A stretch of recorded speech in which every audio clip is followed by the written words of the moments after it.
Alright guys, we're back for round two against Woo Kid. And, well, I'm generally inclined to keep any hand with a brainstorm in it. And luckily we got some Force Wills in case he's playing a combo deck. So, yeah, we'll keep it. Now, Gataxian Probe could mean a number of things. The worst case scenario for me here would probably be Blue-Red Delver with this particular hand. And it looks like that's what he's playing. Mostly because Daze is so good against us here. So I think I'm just going to end up taking a bunch of damage from the Swift Spear, but hopefully we'll draw a Plow or a Bolt in the next few draws and be okay. Alright. Well, I can go ahead and just fetch and Bolt. I don't hate it. If he dazes, we can maybe force, or just let it resolve. And next turn, then we can brainstorm. Huh. Yeah, I mean, if he wants to daze me and, you know, keep his guy alive, then that means he's not casting Young Pyromancer next turn. Or it means he's not casting Young Pyromancer and you know, dazing our Force of Will. So that would be pretty bad for us. So we'll go get a Volcanic. We'll just go ahead and bolt this guy. I mean, that's what they're there for. I'm usually inclined to let my opponent daze me early in the game with this deck. Simply, mutagenic growth? Wow. That's new.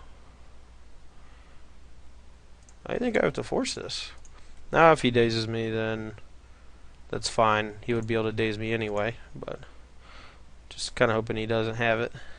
Alright, well, we got smacked pretty hard there with that mutagenic growth. That was real good. Makes me wish I had drawn a Plow instead of a Bolt.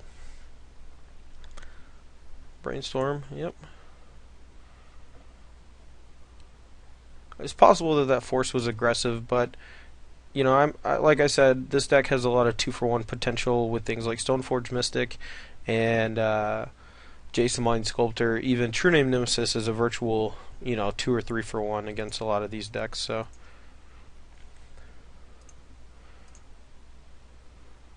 okay, I don't really want to play my Brainstorm into a Daze. I don't even really want to play my Brainstorm much at all. I kind of want to save it to force a will like a Young Pyromancer and then hopefully resolve Jace, but that may be a worse overall prospect. Yeah, dude, I'm fine with a Bolt on the Dome. He's just trying to get to Treasure Cruise, and we're going to try to force a will it. Yep. Now, if he forces back, that's a little gross. You know, we're going to be down on cards, but you know, if he's just bolting me, if he's not really gaining traction, he doesn't have a Young Pyromancer in play to really, you know, hammer home all this card drawing that he's doing. But yep, Chain Lightning's good. Alright, well, we're going to move to my turn. We're not going to play around Spell Pierce because most of these decks don't play Spell Pierce. We're going to main phase this Brainstorm here. Try to draw into a fetch land to get rid of some of this stuff. We don't. Let's see. I want to keep the Plateau to play it next turn and maybe cast Jace. I'm not casting Snapcaster this turn. I may want to cast Pierce. So I guess I'll put back Jace. Snapcaster. I don't really want to cast the Jace into a Daze. But I do want to be able to potentially counter two things this turn, and having up Counterspell and Force might allow me to do that. Here comes the Treasure Cruise.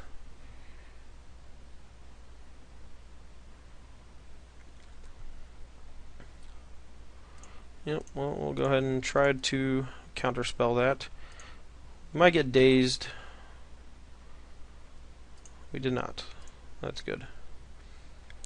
And he has very few cards left in hand. He would have dazed it almost 100% if he had it. So now we have the ability to Snapcaster Bolt or Snapcaster Counterspell or Snapcaster Brainstorm. So I'll probably just go for Snapcaster Counterspell. Yep, I'm at 8. I could have spell pierced it, but I think being able to force pitch spell pierce to counter a more relevant spell is better.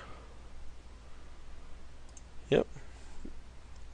I'm gonna keep letting him spin his wheels as long as he's not doing a whole lot of incredibly relevant things.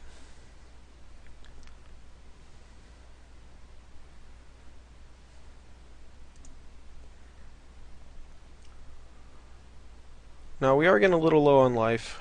I think I'm going to spell pierce this and just cast Jace next turn and use Force with Snapcaster on backup if he has Daze or Red Elemental Blast or what have you.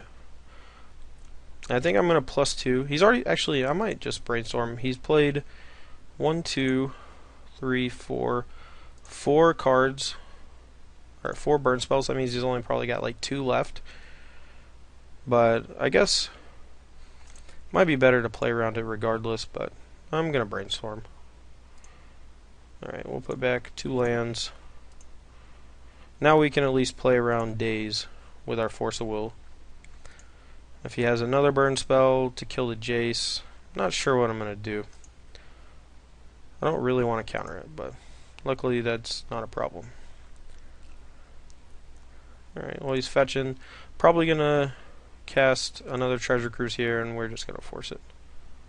And then we're gonna be left with Jace while he's at 8 life versus his 4 lands. So I really like our position. And since he's played so many fetches and things, he's only got 6 points of life on us, even though he's done a lot more. Alright, we're gonna go ahead and fetch before draw though, even though it puts us into double burn range.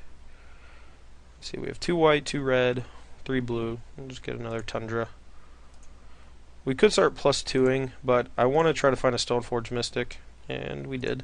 We'll just put back land. And I guess I'll get... Jite can gain us life faster, so we don't lose to double burn spell.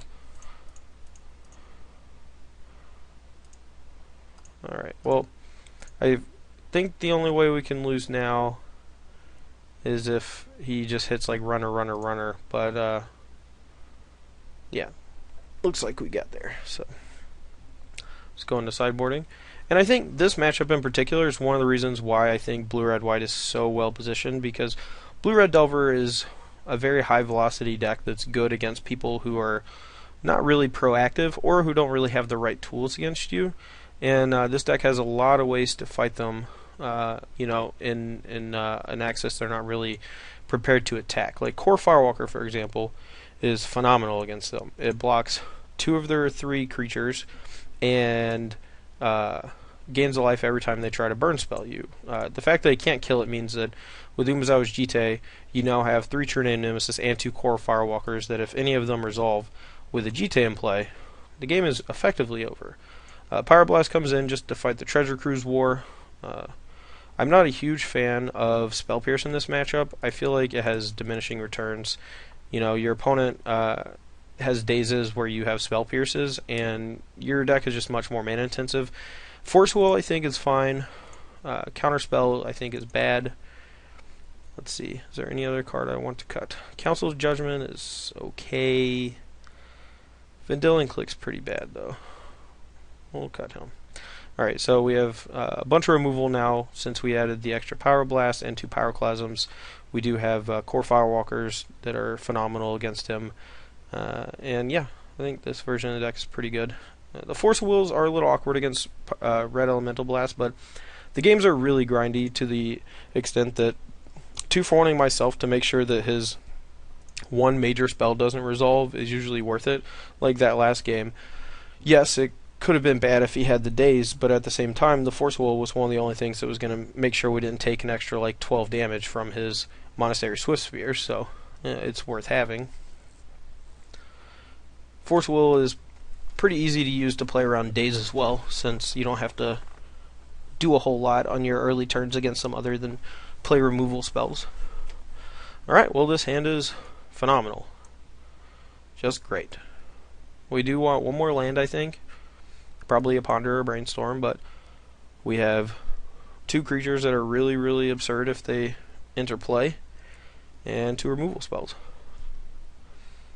One of the removal spells, which is also fantastic against Treasure Cruise in the late game. So this hand's a definite keep. This hand is also not that afraid of Monastery Swift Spear, which I like. Alright, we're going to lead with Plateau. I don't really want to fetch a Tundra. I'm sorry, I don't really want to fetch a Volcanic Island, and I may want to cast Pyroblast. I doubt it, but I may.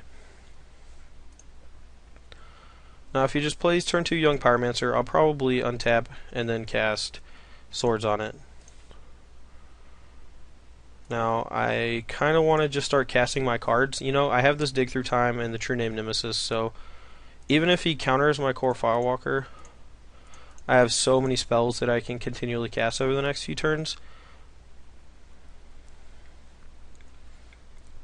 And a lot of times they do side out their Dazes and even Force of Will, so this core Firewalker is huge for us. Now I expect him here to probably just Brainstorm end of turn. Or maybe he's just going to go fetch, just to thin his deck, make sure he doesn't draw any more lands. Okie doke.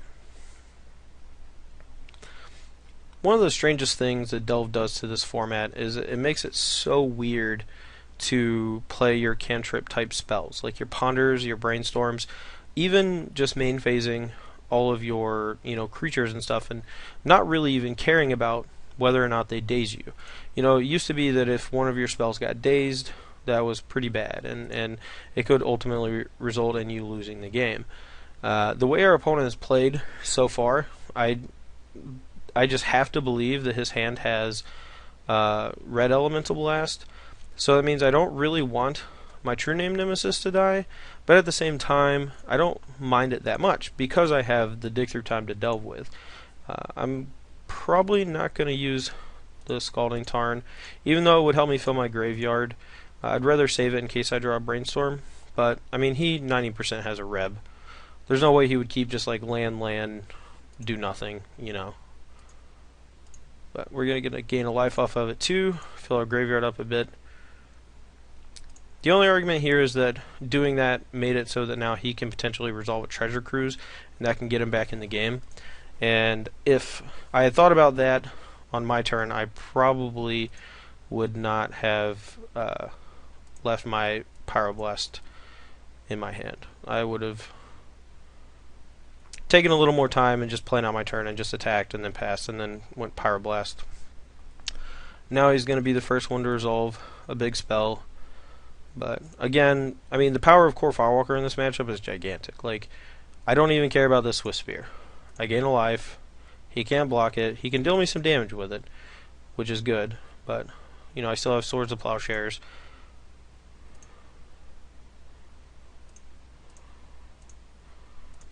You see, he has 5 cards in hand still, too, which is pretty good for him. We are going to go ahead and Pyroblast the Delver of Secrets, which is going to gain us a life.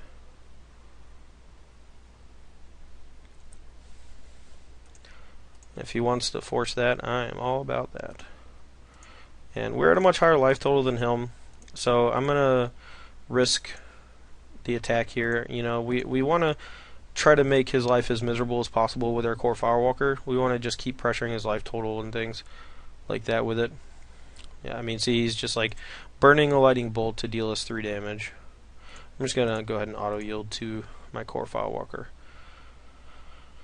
So if he had Young Pyromancer here, he would have just cast it immediately. So I'm going to go ahead and use the Swords of Plowshares to preserve my life total as much as possible and to fill my graveyard up for Dig Through Time. And I'm doing it now so he doesn't gain the extra life. But so whenever, I mean, the fact that he did that meant that he doesn't have a Young Pyromancer. Otherwise he would have played that first. More than likely. He could have leveled me pretty hard, but yeah, I mean, his hand was probably just filled with burn spells, you know. But yeah, this matchup is like he resolved Treasure Cruise, and it wasn't a big deal because core Firewalker made all his spells much weaker, including Swift Spear and Lightning Bolt. And yeah, I mean, he didn't even know we had two very powerful spells in our hand still. But anyway, guys, that's round 2 against Blue Red Delver. We'll be back for round 3 shortly.